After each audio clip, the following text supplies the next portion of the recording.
Fort Kodjovi et Yadema Nyasingbe, je t'enlève le prénom de Esson Zimna parce qu'il n'y a rien de Esson dans ta vie. Rien de Dieu dans ta vie. Tu es Satan Zimna. Tu es démon Zimna. Tu es le diable Zimna. Aucun Esson Zimna. Parce que je ne m'attendais pas que jusqu'à ce jour, tu sois capable encore de t'entêter jusqu'à ce point. Je ne m'attendais pas qu'après cette mobilisation de masse et ce désaveu clair du peuple, tu t'entêtes à rester là-bas pour gouverner qui? Tu veux gouverner qui, Fort? Aujourd'hui, je vais te manquer de respect. Pendant longtemps, moi j'ai décidé de ne pas m'énerver contre toi parce que je vais mourir avant l'âge. Mais aujourd'hui, je te dis que nous, le peuple, nous te détestons. Parce que jusqu'hier et aujourd'hui, nous estimons que si tu démissionnes et t'en vas tranquillement, personne ne va te poursuivre. Il n'y aura pas de chasse aux sorcières. Nous voulons juste un Togo libre, où chacun ait les mêmes chances de réussir, où chacun soit égal devant la loi. Mais que demandons-nous de plus? Pensez-vous que le Togo a été acheté par Yadema et qu'il vous l'a légué après sa mort? Non, rien ne sera plus comme avant. Vous voulez être violent envers nous? Désormais, nous serons violents. Savez-vous, moi, je suis l'eau qui dort.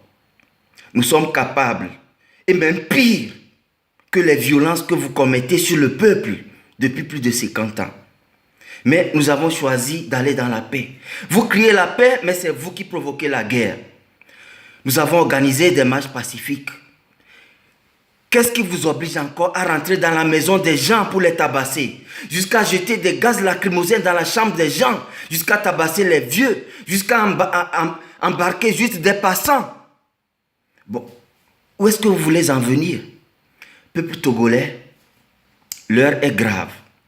Et je demande juste à ceux qui disent encore que Fort n'a qu'à terminer ses 3 ans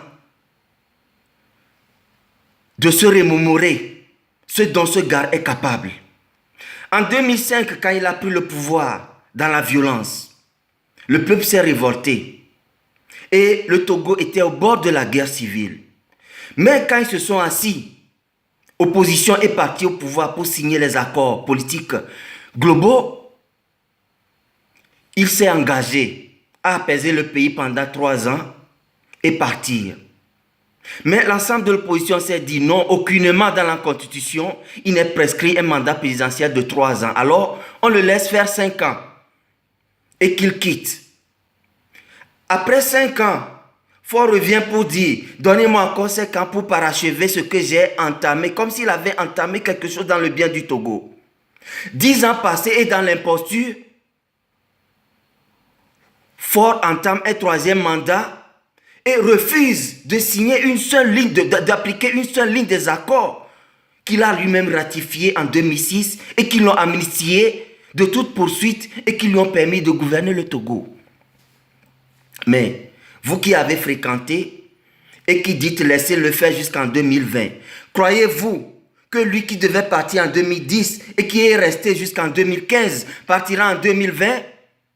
Et vous voyez, comme le ver est déjà dans le puits, il a lâché ses intentions claires. Oui, on va rétablir la Constitution de 92, mais dès 2020, et on remet le compteur à 0, et je fais un mandat de 7 ans, renouvelable une seule fois, ça fait 14 ans. Bon, vous nous prenez pour qui? Togolais, réagissez, sinon le monde entier va nous considérer désormais comme des moutons. Nous ne sommes pas dupes jusqu'à ce point. Et M. Fort Nyasingbe, il serait profitable pour vous et votre famille nombreuse de démissionner tout de suite et de partir sans verser de sang. Sinon, nous nous engageons à vous poursuivre, à vous lyncher, à lyncher jusqu'au dernier de votre famille. Nous sommes capables de paix, mais nous sommes tout aussi capables de violence. Chers Togolais, peuple togolais en lutte, ne baissez pas les bras, même si on nous tabasse. Tenons dur, la victoire est proche. Quand le combat est plus dur, c'est que la fin est proche. Que l'Éternel soit avec nous. La victoire au peuple.